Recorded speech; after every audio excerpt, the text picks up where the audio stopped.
Imagine this, you're surrounded by Apple. Your phone is an iPhone. Your laptop is a MacBook. You wear an Apple Watch, listen to music through AirPods, stream on Apple TV, and store everything in iCloud. Every swipe, tap, and notification is sleek, simple, and satisfying. But here's the twist. You didn't just buy Apple products, you walked into a world you may never escape. This is the genius of Apple's walled garden, a closed-loop ecosystem so well-designed, so frictionless, and so psychologically sticky that once you're in, leaving feels almost impossible.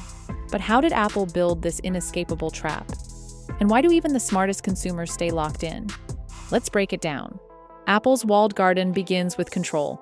Unlike Android, which licenses its software to different manufacturers, Apple owns the entire experience. Hardware, software, services. It's all Apple, all the time. This means they don't just make the product, they control how every part of it interacts. It starts subtly. Buy an iPhone, and suddenly your photos sync across devices with iCloud. Messages appear on your Mac. Your Apple Watch unlocks your laptop. AirPods automatically switch from your phone to your laptop depending on where your attention goes. It all just works.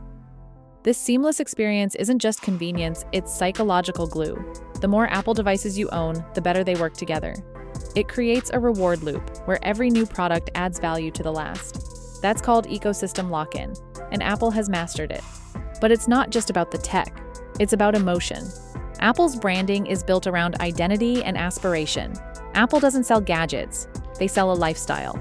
Clean design, elite status, creativity, freedom. Except, ironically, that freedom comes with a very curated path. Take iMessage. On iPhones, it's encrypted, integrated, beautiful. But try texting an Android user.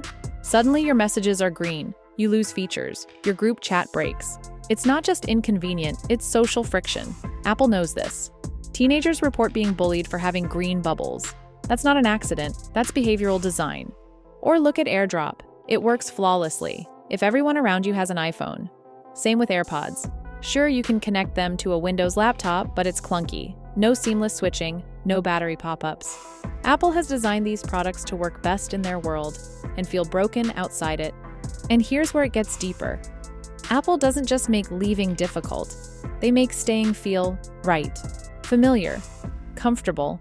Their interfaces are intuitive. Their stores are friendly. Their Genius bars feel helpful. You're not a customer, you're a member. Even their design choices are sticky.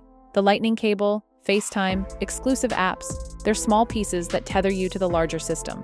Individually, they don't seem like much, but together, they form digital handcuffs. And now, with services like Apple One bundling iCloud, Apple Music, Apple TV Plus, and Fitness Plus, leaving doesn't just mean replacing a phone, it means replacing your entire digital life. Critics call this anti-competitive. Regulators are taking notice. But from a business perspective, it's brilliant. Apple doesn't just win customers, they retain them for life. And it doesn't stop here. Apple is expanding this strategy to entirely new categories. With the Apple Vision Pro, your digital life could soon include spatial computing, apps and environments that only exist inside Apple's new mixed reality universe. Think about that. Your workspace, your entertainment, your meetings, all happening inside Apple's controlled interface. But what happens when Apple controls not just your devices, but your car, your home, your health data?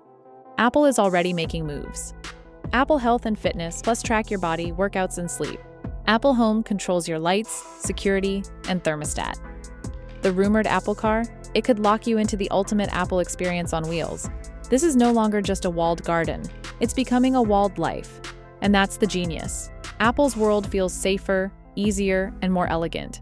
But underneath that elegance is a strategy: total control.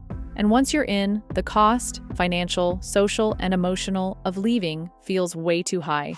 Apple didn't build a product, they built a path.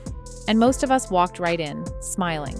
So the next time you tap your iPhone to unlock your MacBook, take a FaceTime call with AirPods, and order a new Apple Pencil from your iPad. Remember, you're not just using Apple, you're living in it. And that's the real magic trick of the walled garden. Apple didn't trap you, they made you want to stay.